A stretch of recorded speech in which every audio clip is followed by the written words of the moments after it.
우리 지금 특수한 상황이어서 비대면이 계속되고 있는 상황이어서 보통 때처럼 우리가 함께 모여서 간절히 기도하고 할 수는 없지만 계신 곳에서도 우리 교통하시는 주님 의지하는 마음으로 함께 기도하고 나가야 될 때입니다. 주님은 우리 기도를 듣기를 좋아하십니다. 또 오늘 이 자리 또 현장에 또 함께 해주신 분들 감사하고 온라인으로 함께 하시는 분들 또 감사합니다. 주께서 오늘 우리의 기도를 받아주실 것입니다. 우리 오늘 본문 내용 보도록 하겠습니다. 마가복음 9장 30절 보도록 하겠습니다. 한 목소리로 30절 제가 읽고 31절을 읽겠습니다. 그곳을 떠나 갈릴리 가운데로 지날새 예수께서 아무에게도 알리고자 아니하시니 31절 시작. 이는 제자들을 가르치시며 또 인자가 사람들의 손에 넘겨져 죽임을 당하고 죽은 지 3일 만에 살아나실 것을 말씀하셨기 때문이더라. 자, 이제 예수님께서 지금 갈릴리를 지날새라고 30절에 되어 있는데요. 정확하게 이야기하면 갈릴리를 지나서 이제 예루살렘으로 가려고 하는 길입니다. 이때에 예수님은 당신의 그 움직임에 대해서 아무에게도 알리려고 하지 않으셨고요. 한 가지에 집중하셨습니다. 제자들을 가르치시는데 집중하셨습니다. 그리고 제자들을 가르치실 때의 내용은 인자가 사람들의 손에 넘겨져 죽임을 당하고 죽은 지 3일 만에 살아나는 것, 다시 말하면 십자가와 부활에 대해서 제자들에게 가르치는 것에 대해서 집중하셨습니다. 이 일에 전념하셨습니다. 지금 올라가시는 예루살렘 길은 이제 구속사역을 완성하기 위하여서 십자가 지기 위해서 가는 길이었고요. 다른 사람들은 모른다 할지라도 그의 제자들은 그의 속마음을 깨달아 알기를 원하셔서 제자들에게 당신의 십자가와 부활에 대해서 가르치는데 집중을 하신 것입니다. 자, 그런데 이 예수님의 그 태도에 대해서 제자들이 어떻게 반응하고 있는지 32절에 짤막하게 나와 있습니다. 한번 보도록 하겠습니다. 시작. 그러나 제자들은 이 말씀을 깨닫지 못하고 묻기도 두려워하더라. 예수님께서 사실 십자가와 부활에 대해서 여러 차례 말씀하셨잖아요. 바로 앞에서는 변화산에 이제 올라가서 십자가와 부활에 대해서 다시 한번 말씀하신 적도 있고요. 어쨌든 여러 차례 이야기했지만, 그리고 지금은 제자들에게만 집중적으로 다른 사람들의 방해 전혀 없이 제자들만을 대상으로 가르치셨지만, 여기 보니까 이 말씀을 깨닫지 못하고 이렇게 되어 있습니다. 십자가와 부활에 대해서 전혀 깨닫지 못했고요. 또 더 한 것은 십자가와 부활에 대해서 묻기도 두려워하더라 이렇게 되어 있습니다. 그게 무슨 뜻입니까? 십자가가 도대체 십자가를 왜 져야 합니까? 부활 죽은 자가 어떻게 살아날 수 있습니까? 여기에 대해서 묻는 것도 두려워했다 이렇게 이야기를 하고 있습니다. 왜 그렇게 여러 번 말씀하셨는데도 못 깨달았을까요? 또 못 깨달으면 물으면 되잖아요. 예수님이 질문하면 진짜 화내시고 그러실까요? 제가 고등학교 다닐 때 이제 공부를 엄청 못했는데 갑자기 공부를 잘하게 되었습니다. 이제 하나님의 은혜가 임해가지고 갑자기 공부를 왜 하는가 이런 생각을 이제 이유를 잘 모르다가 국어에 이렇게 좀 꽂히면서 교과서에서 실린 글이 예를 들면 시는 시로서 혹은 수필은 수필로서 소설은 소설로서 논설문은 논설문으로서 설명문은 설명문으로서 우리 때의 표준으로 삼기에 제일 좋은 글들이 실렸구나라는 사실이 깨달아지고 그래서요 이제 국어 시험을 쳤는데 선생님 한 분이 정말 좀 약간 문학에 저해가 있는 국어 선생님, 좋은 선생님이셨는데 그분이 출제하셔가지고 의미를 알고 있는 사람은 맞출 수 있는데 공부만 잘하는 친구들은 맞출 수 없는 출제를 하는 바람에 공부 되게 못하는 제가 전교 1등하고 저만 딱 90점을 넘기고 아무도 이제 못 넘기는 그런 일이 있었습니다. 그게 이제 계기가 돼서 이게 국어라는 게 이런 거구나. 이래서 이제 그때부터 이제 좀 글에 이제 관심을 가지고 공부에 관심을 가지게 되었어요. 그게 아마 하나님 저를 글 쓰게 하기 위해서 그냥 그대로 두면 또 안 되니까 그런 또 그 별의 순간이 온 것 같습니다.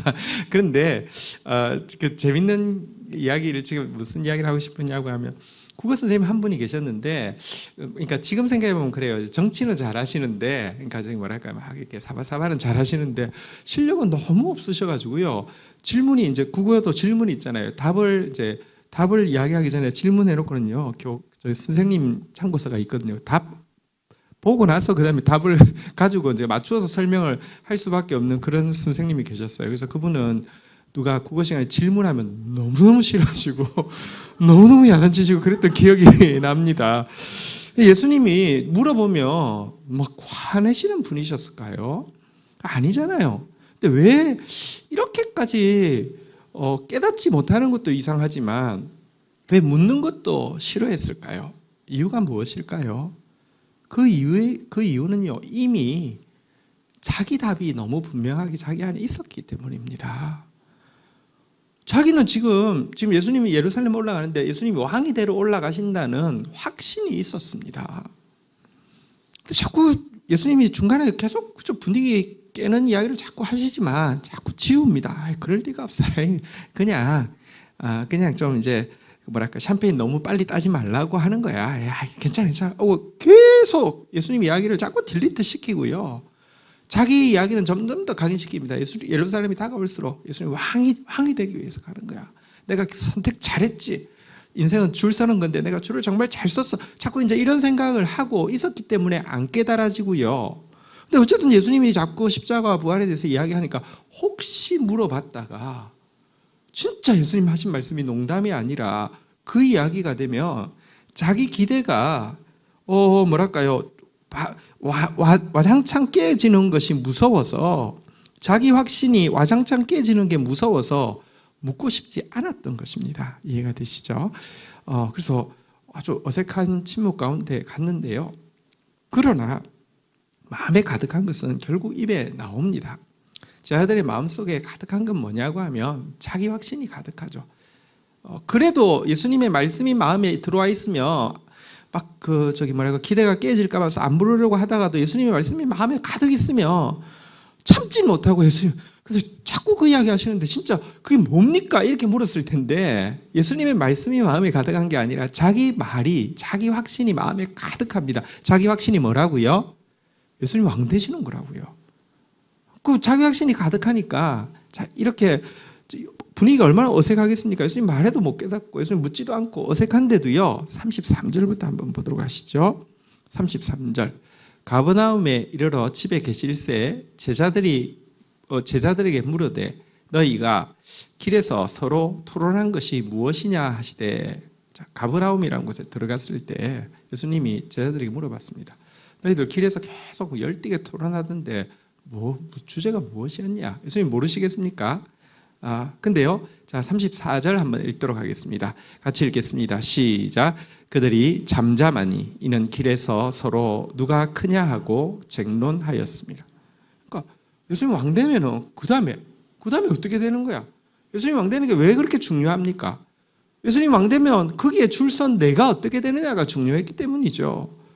그런데 예수님 왕 된다는 확신이 너무 강하니까 예루살렘에 다가갈수록 예수님 왕 되면 그럼 서열 정리가 돼야 되는데 누가 더 높지? 이제 이렇게 되는 거예요. 특별히 여러분 홈그라운드라는 게 있지 않습니까? 지금도 막 경선을 하는데 이제 경선할 때 보면 이제 그래도 자기 고향에서는 자기가 좀 더 많이 나오잖아요. 지금 어디로 가는 길이었다고요? 33절에 보니까 어디로 가는 길이었어요? 가버나움. 자, 가버나움은 누구 고향일까요? 베드로 안드레 고향입니다. 베드로 안드레가 약간 이제 그 홈 이니셔티브를 이제 지는 순간이니까 이제 여기서 그 표를 확 다져가지고 이 서열을 확실히 정리하고 싶어가지고 아마 이 두 사람이 좀 주도해서 이야기를 한 것 같아요. 서열 정리해야 된다고. 예수님 지금 다 너희들 솔직히 우리 말 안 해서 다 지금 생각하고 있잖아. 예수님 지금 왜 가는지 알고 있잖아.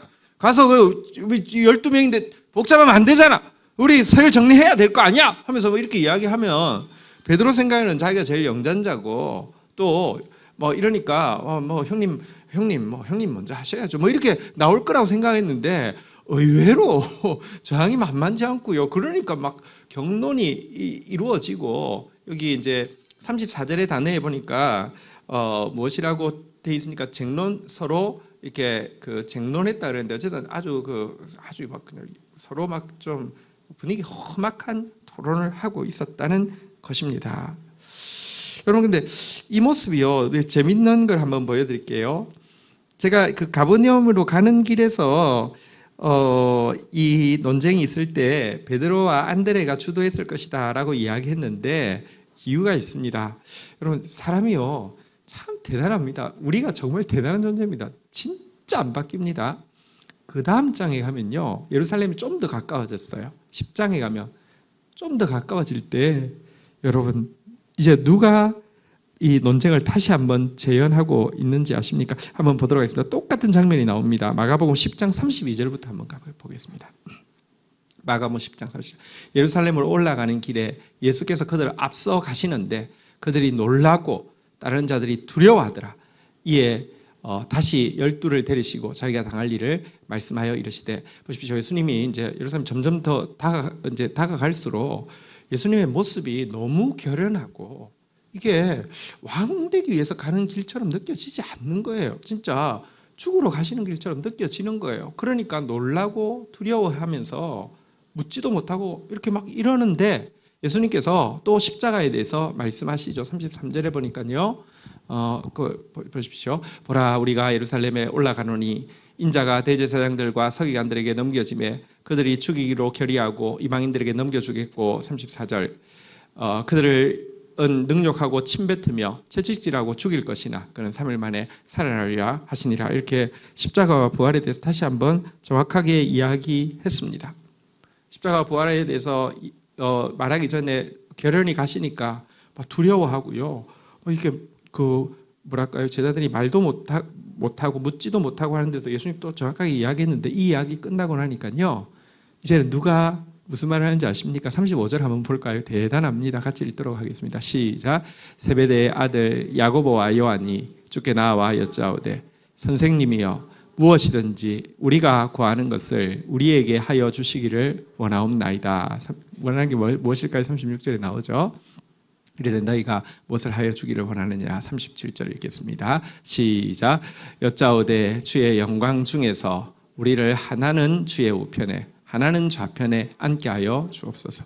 제 느낌에는요, 베드로가 나는 안정권인데 안드레가 조금 불안해요. 왜냐하면 예수님 3명 데려갈 때도 베드로, 야고보, 요한 데려가고 안드레 빠지거든요. 그래서 이 형제가 확 잡으려고 좌편에, 야, 내 밑으로 다 줄 서. 이렇게 해놓고 12명 해놓고는 내가 누군지 알지? 나 베드로야. 그리고 나하고 어쨌든 죽이 잘 맞아야 되는데 우리 동생 무시하지 마. 뭐 이러면서 우리가 할 테니까 말 들어. 뭐 이렇게 했겠죠. 요게 가슴에 이제 확 남아 있었던 겁니다. 지금 예수님께서 이제 내가 예루살렘으로 올라가노니, 그 다음 내용이 뭐였어요? 이제 가면은 너무 디테일로 예수님이 말씀하셨죠. 너무 디테일로 서기관 대제사장들이 이렇게 넘겨주기로 결의하고 이방인들에게 넘겨주고 나면 능욕하고 침뱉고 그리고 채찍질해서 죽일 것이다, 이런 이야기인데 그거 하나도 안 들립니다. 내가 예루살렘으로 올라가리니 하니까, 자, 베드로하고 안드레가 선수를 쳤어. 근데 쟤들은 머리가 좀 나빠. 제자들 줄 세워가지고 이야기하는 거 아무 소용없어. 예수님한테 이야기하는 게 더 왔다야 하면서 예수님한테 쪼르르 가가지고, 예수님 부탁이 있습니다. 우리 원하는 대로 해주겠다고 약속해 주세요. 그게 너희가 원하는 게 뭐냐? 예루살렘에 올라가시거든. 하나를 우편에 하나를 좌편에 세워주십시오. 이렇게 이제 이야기를 하는 것이죠. 그러니까 참 우리 안에 있는 확신이요, 말씀을 듣고 들어도, 아무리 말씀을 듣고 들어도요, 예수님 말씀을 잘 안 들어오고 자기가 얼마나 강하게 있는지 오늘 본문은 보여줍니다. 그래서 죽을 때까지 주님 앞에 서는 것이 중요하고요. 여러분, 근데 오늘 아까 다시 본문에 한번 가볼까요? 34절에 한번 보시죠. 시작할 때 무엇이라고 되어 있습니까? 한번 따라하겠습니다. 그들이 잠잠하니. 그러면 예수님께 묻지도 않았지만 예수님의 질문에 대해서 답도 하지 않았습니다. 물었다가 여러분, 자기 기대가 깨어질까 봐서 못 묻고 있고요. 답했다가 저희들 논쟁했습니다, 이렇게 이야기하면 자기 책망받고 또 자기 잘못이 드러나는 것이, 자기가 잘못했다는 것을 인정하는 것이 싫어서 답도 하지 않고 있는 이런 모습을 보여줍니다. 질문도 안 하고 답도 안 하는 모습. 이 모습은요, 정말 바리새인의 모습을 요약한 부분이거든요. 예수님께 이제 더 이상 질문도 안 하고 예수님의 물음에 답도 안 하는 모습이 마태복음 22장 46절에 보면요, 바리새인들이 예수님을 넘어뜨리기 위해서 막 온갖 그 정치적 위험, 또 종교적 이렇게 논쟁에 빠뜨릴 질문을 가지고 질문했는데 예수님 다 답하시면서 초월하게 답하고 거꾸로 예수님이 질문하시죠. 근데 왜 다윗은 자기를 메시아의 이렇게 메시아를 자기 자손이라고 해놓고는 왜 그 메시아에게 이렇게 이제 자기가 메시아를 이렇게 이제 하나님이라고 고백하느냐, 이런 이제 질문을 할 때 아무 답을 못하죠. 그때부터 바리새인들의 태도입니다. 보십시오. 한마디도 능히 대답하는 자도 없고 그날부터 감히 그에게 묻는 자도 없더라. 그러니까 예수님 죽이기로 이제 결정을 해놓고 나서는요, 더 이상 묻지도 않고 대답하지도 않는 바리새인들의 모습하고 똑같은 모습이 지금 되어 있습니다. 그 정도로 내 생각이 강하면요, 그 예수님이 마지막 십자가의 길을 가시기 위해서 사람들을 아무도 만나지 않고 제자들에게만 집중해도 그 제자들이 정말 예수님하고 제일 먼 바리새인들의 모습을 가지게 되는 것을 오늘 본문에서 보여주고 있습니다. 주님 앞에 계속 묻는 저와 여러분들 되기를 주의 이름으로 축원드립니다. 또 주님 물으시면 빨리빨리 답하시는 여러분들 되기를 주님의 이름으로 축원드립니다. 예수님께 물을 때 참 바보 같은 답한 제자들 많죠. 이렇게 도마 바보 같은 답도 하고요. 이런 안드레도 바보 같은 답도 하고요. 그런데도요, 답하면 잘합니다. 그리고 또 물어야지 잘합니다. 성경에 보면 기드온 같은 이, 하박국 같은 이는 하나님을 만나자마자 처음부터 질문부터 하고 있습니다. 어떻게 이렇게 질문부터 하고 있습니다. 그런데 그런 사람들 다 하나님의 위대한 큰 용사가 되기도 하고, 하나님의 뜻을 정말로 포옹한, 정말 자기 것으로 포옹한, 하박국의 이름이 포옹이라는 뜻인데요, 그 하나님의 심판에 대해서, 이스라엘을 향한 하나님의 심판에 대해서 정말 기쁨으로 포옹하고 감격하면서, 무화과 나뭇잎이 마르고 포도나무 열매가 그치고 감람나무 이렇게 다 없어도 여호와를 해서 기뻐하고 즐거워하겠다, 이렇게 되었지 않습니까? 주님께 계속 묻고요, 주님께 계속 바보 같아도 좋으니까 대답하고요, 절대로 내 생각이 주님 말씀은 언제나 이깁니다. 그러니까 거듭 들어야 됩니다. 그리고 그 앞에서 계속 여러분 불안해도 여러분들 주님 앞에서 여러분 기대가 빨리 깨어지는 게 좋습니다. 여러분들 책망받아도 잘못한 것이 드러나도 주님 앞에서 드러나는 것이 최선입니다. 묻고 답하는 저와 여러분들 되기를 주의 이름으로 축원드립니다. 자, 어쨌든 제자들이 이렇게 십자가의 길을 앞두고 있는 예수님의 속마음은 알지도 못하고 현세의 영광에 집착해서 서로 논쟁하고 있으니 예수님이 얼마나 마음이 무거우셨겠습니까? 그래서 제자들에게 진짜 누가 큰 자인지 서열 정리를 예수님께서 직접 해주십니다. 35절 보도록 하겠습니다. 오늘 본문 보도록 하겠습니다. 35절 읽겠습니다. 시작. 예수께서 앉으사 12 제자를 불러서 이르시되 누구든지 첫째가 되고자 하면 무사람의 끝이 되며 무사람을 섬기는 자가 되어야 하리라 하시고, 서열 정리를 해주시죠. 첫째 되고 싶지, 첫째 되려고 하면 무사람의 끝이 되면 돼, 무사람을 섬기는 사람이 되면 돼, 이렇게 이야기를 해주셨습니다. 이건 그러려면 왜 첫째가 됩니까? 이런 말이 나오는, 지금 이런 말씀을 하시죠. 근데 이게요, 나중에 예루살렘 가까웠을 때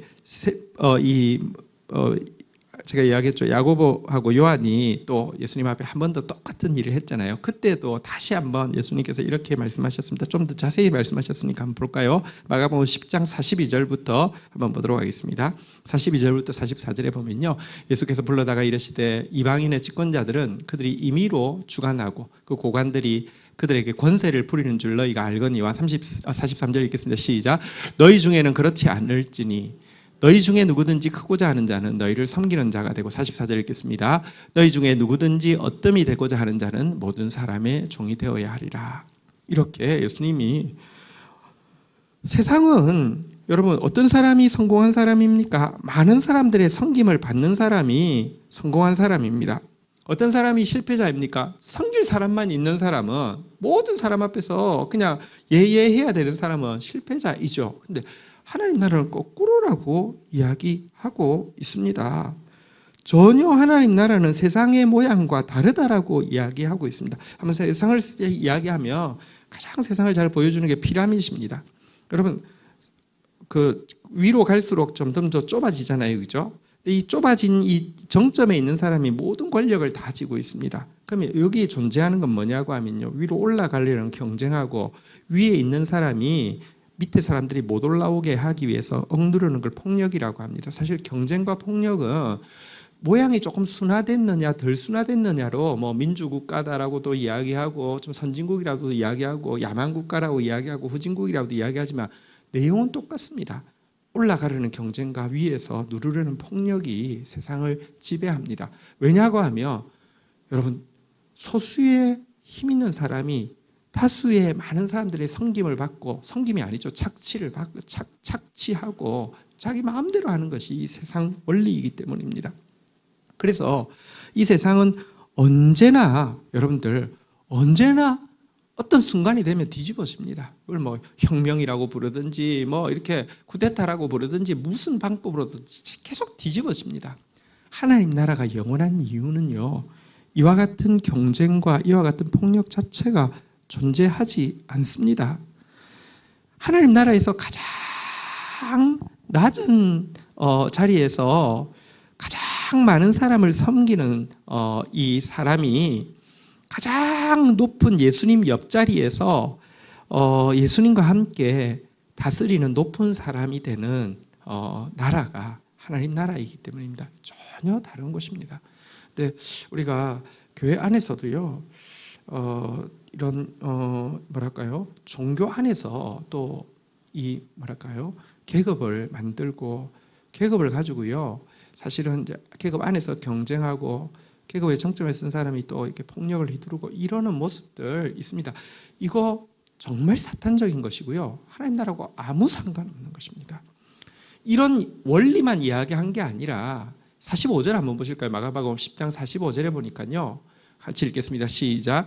인자가 온 것은 섬김을 받으려 함이 아니라 도리어 섬기려 하고 자기 목숨을 많은 사람의 대속물로 주려 함이니라. 예수님 자체가 섬기기 위해서 오셨고요, 많은 사람들을 위해서 대속 제물이 되기 위해서 오신 것, 이것이 하나님 나라라는 것입니다. 그러니까 가치관이 완전히 뒤집힌 곳, 이것이 하나님 나라입니다. 하나님 나라의 계급의 법칙이 이렇습니다. 제가 교회에서 어떤 존재냐고 하면 가장 낮은 사람으로서 가장 많은 사람에게 섬기는 사람이 되어야 합니다.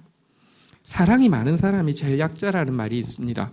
사랑이 없으면 제 마음대로 해도 됩니다. 말도 함부로 하고 행동도 함부로 해도 되는데, 사랑하는 마음이 많으면요, 상대방이 상처 입을까 봐서 말도 함부로 하지 못하고 행동도 함부로 하지 못합니다. 그런데 사랑이 많으면 많을수록 점점 더 약자가 되어지고요, 사랑이 없으면 없을수록 점점 더 마음대로 말하고 마음대로 행동할 수 있습니다. 근데요, 그 약자가 제일 높은 자고 제일 하나님, 예수님 가까이 있는 곳이 하나님 나라라는 사실을 꼭 기억하시기를 바랍니다. 그래서 간단하게 뭐 비유하자면, 천국에 가서 어떤 사람이 천국에 가서, 우리도 그렇잖아요. 여기 제일 높은 사람 누구예요? 이렇게 뭘 민원 같은 거 해결할 때 높은 사람 찾는 게 빠르잖아요, 그죠? 천국 가가지고 그래도 여기 제일 높은 사람 누군지 알고 싶어서 천사가, 큰 천사가 있어서, 커 보이는 천사가 있어. 당신이 여기 높은 사람이 높은 사람 맞냐고. 그러니까 아니요, 저분이 제일 높습니다 해서 봤더니 제일 조그만 천사가 제일 높은 천사들이에요. 이것은 그냥 비유일 수 있지만 여러분, 그러니까 우리 생각이 완전히 뒤집힌 곳이 하나님 나라입니다. 또 하나님 나라 백성 되기 위해서 준비하는 게 신앙생활입니다. 어쨌든 예수님께서 제자들, 지금 막 논쟁하고 있는 제자들에게 전혀 다른 하나님 나라를 이렇게 이렇게 진짜 이렇게 업사이드 다운된 이 하나님 나라를 이야기하시고는요. 자, 36절에 가시면 또 이렇게 이야기합니다.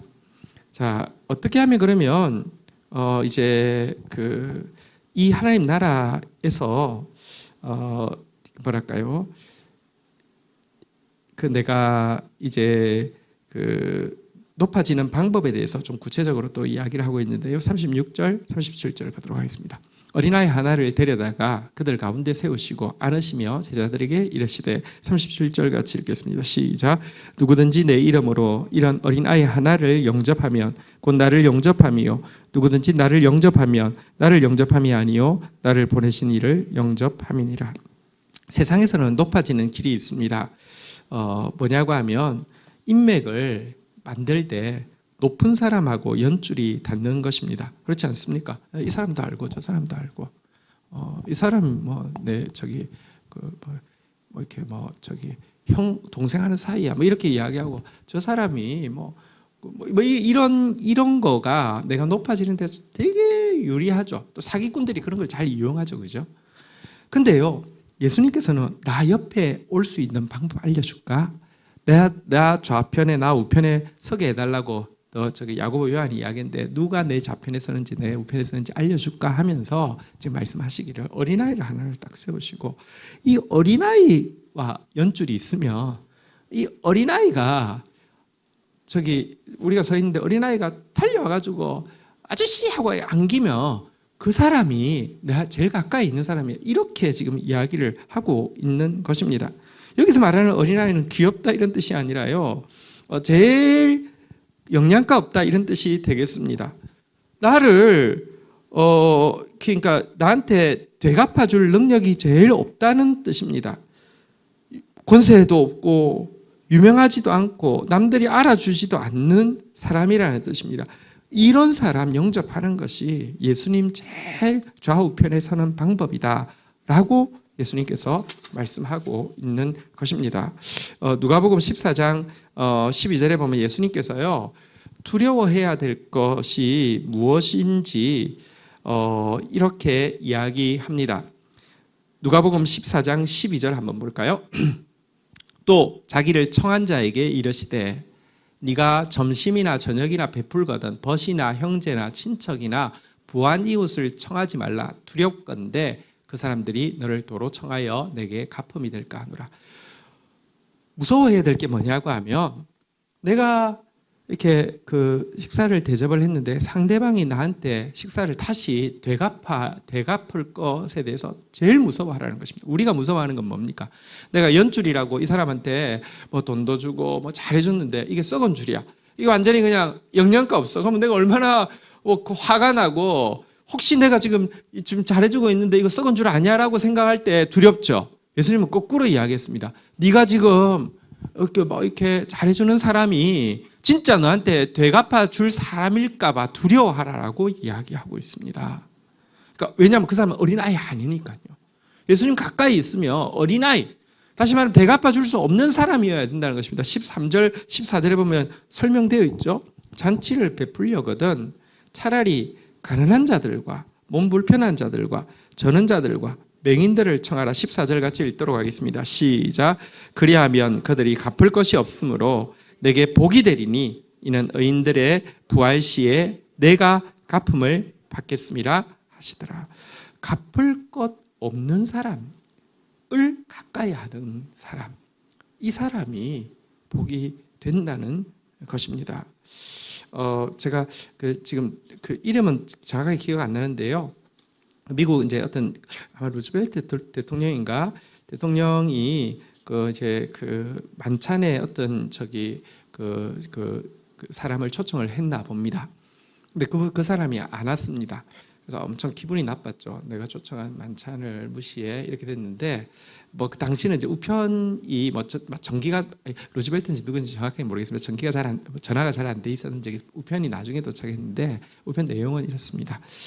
실은 동일한 날 자기 옛날 고향의 초등학교 은사 선생님 이렇게 은퇴식인가 있는데 이제 대통령 초청하신 만찬에는 너무너무 훌륭한 분들이 많이 오겠지만 그곳에는 그 은사 선생님께는 저 말고는 이렇게 그렇게 그럴 분이 없어서 제가 거기 가게 되었습니다. 죄송합니다. 뭐 그런 내용이었다는 것이죠. 여러분, 근데 그런 행동이요, 사실 우리가 그런 상황이 되면 그렇게 잘 안 하지 않겠습니까? 근데 이제 그런 마음이 여러분, 예수님 가까이 할 수 있는 마음, 예수님 좌우편에 설 수 있는 사람은 그런 사람이어야 한다라고 예수님이 말씀해 주신 것입니다. 우리가 오늘 제자들이 이렇게 정말 묻지도 않고요, 답하지도 않고요, 그렇게 말씀해도 깨닫지도 못하는 이 모습을 보면서, 또 똑같이 반복하는 모습을 보면서 한편으로는 소망이 있습니다. 그래도 주님 절대 우리 포기하지 않을 거니까요. 그래서 소망이 있고요. 그런데 어쨌든 우리가 자라가야 합니다. 자라간다는 게 무엇입니까? 점점 하나님 나라 백성이 되어지는 것이고요. 예수님 가까이 좌우편에 설 수 있는 사람처럼 우리의 가치관이 바뀌는 것이죠. 세상의 모습에서 막 이런 사람이 아니라 점점 더 사랑이 많아지고요. 점점 더 갚을 수 없는 작은 사람을 상처받을까 봐서 작은 사람에게 더 집중할 수 있는 그런 모습이 우리 모습이 되어야 한다는 것입니다.